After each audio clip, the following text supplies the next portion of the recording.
Hello, Assalamualaikum warahmatullahi wabarakatuh dan salam sejahtera. Nama aku Zia dan kepada korang yang first time tengok video kat sini Zia Studio ni, aku cakap selamat datang dan jangan lupa tekan butang subscribe kat bawah. Let's go guys, hari ni apa yang kita nak bualkan? Kita akan bualkan tentang seorang sahabat Nabi yang dahulunya merupakan seorang pendeta Yahudi tapi telah masuk Islam. Nama beliau adalah Abdullah bin Salam, ataupun nama sebelum dia masuk Islam adalah Husain bin Salam. Husain bin Salam ni merupakan keturunan Nabi Yaqub lah, sebab dia Bani Israel. Dan juga dia ni adalah pakar kitab Taurat. Dia ni adalah ahli kitab dan sangat pakar dalam kitab Taurat. So sejarah awalnya macam mana dia boleh masuk Islam? Sebenarnya masa tu kan dalam kitab Taurat kan dah ada tuliskan macam contohnya ciri-ciri kenabian, siapa yang macam mana ciri Nabi tu, yang Nabi akhir zaman ni.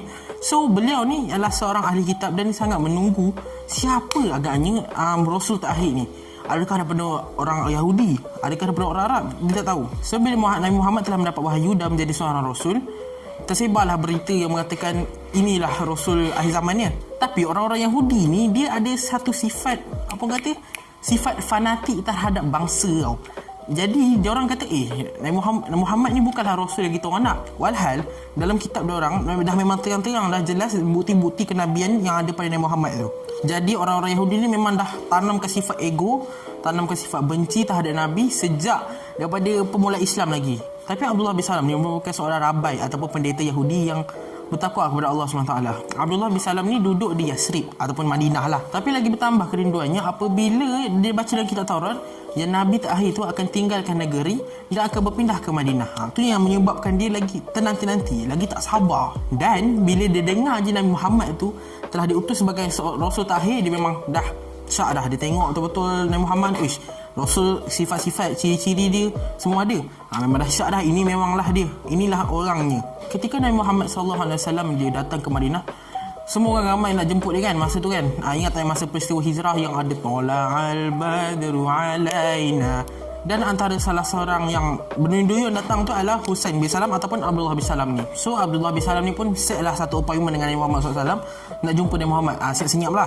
Lepas tu dia tanya 3 benda ni. Pertama, apakah tanda-tanda hari kiamat? Kedua, apakah yang dimakan oleh penduduk syurga?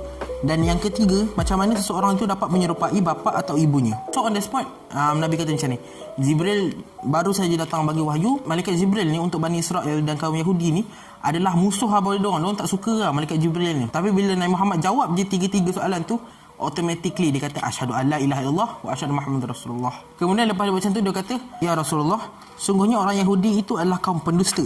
Seandainya mereka mengetahui keislamanku, mereka pasti akan menghinaku di hadapanmu. Lepas tu dia kata lagi, utuslah seseorang untuk memanggil mereka dan tanyakanlah kepada mereka tentang aku. Kemudian Nabi Muhammad pun utuskanlah seorang untuk panggil kaum-kaum Yahudi ni, beberapa orang Yahudi ni. Lepas tu Nabi Muhammad tanya, siapa Abdullah bin Salam ni ataupun Husain bin Salam ni? Lepas tu kaum Yahudi tu kata, orang bijak, orang alim, ahli kitab, semualah orang yang pujian-pujian baik. Kemudian Abdullah bin Salam ni keluar daripada bilik, dia macam bersembunyi tau. Lepas tu dia kata asyhadu an la ilaha illallah, dia mengucap asyhadu an la ilaha illallah wa asyhadu anna Muhammadar Rasulullah.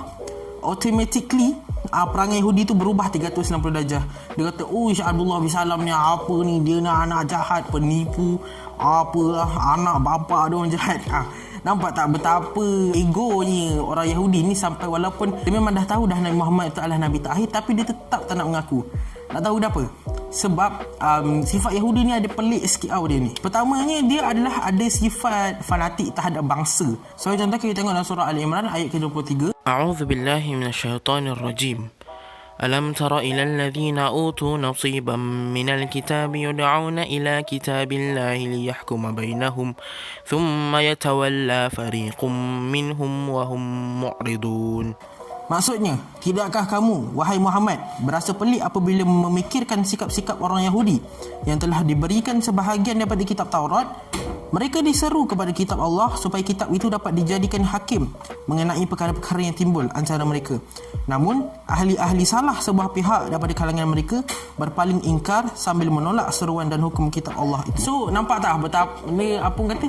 Dia dah mengetahui kebenaran tapi dia menutup kebenaran tu, dan dia sangat fanatik terhadap bangsa lah. Sebab apabila Nabi Muhammad ni dia diutuskan menjadi Rasul, dia macam tak boleh nak imagine, kenapa orang Arab yang jadi Rasul terakhir ni?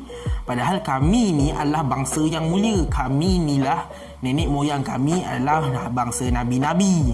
Tu yang diorang fanatik terhadap bangsa. Dan Dia tak boleh terima lah hakikat yang bangsa Arab ni merupakan bangsa kepada Nabi terakhir.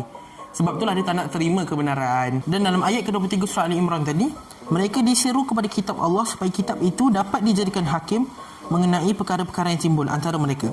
Namun ahli-ahli salah sebuah pihak daripada kalangan mereka berpaling ingkar sambil menolak seruan dan hukum kitab Allah itu. Kenapa diorang macam tak kisah dengan ancaman Allah?